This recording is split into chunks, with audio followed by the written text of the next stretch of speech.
Chi l'ha detto che nei momenti di Covid gli imprenditori veneti si sono seduti e sono stati a guardare? Un esempio viene dal neonato gruppo I Milani di Rosà, che ha convocato i diversi collaboratori. Dovevamo farlo attorno al 1° aprile, la data in cui è partita ufficialmente la I Milani, da una scissione con Fami, però purtroppo il Covid non ce l'ha permesso e quindi dopo 3 mesi, con 3 mesi di ritardo, siamo qui stasera per presentare i nuovi progetti. Abbiamo delle idee su metterci in movimento e dove curare l'alimentazione, perché lavorare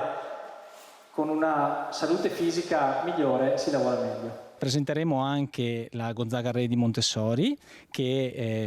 si è separata anch'essa dalla Fami ci ha seguito, e poi presenteremo anche la nuova acquisizione avvenuta la scorsa settimana della Anicrin, un'azienda di Scorzè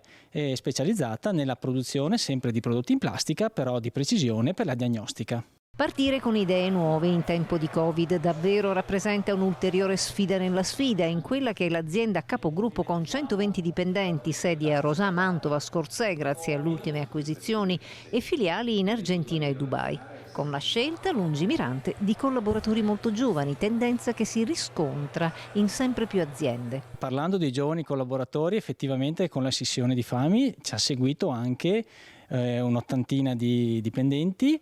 e la scelta è caduta proprio sulle persone più giovani perché abbiamo individuato in loro grande entusiasmo che ci trascina ogni giorno nel nostro lavoro e ci dà anche coraggio, perché ci vuole anche un pizzico di coraggio nel fare delle nuove acquisizioni e nel voler crescere.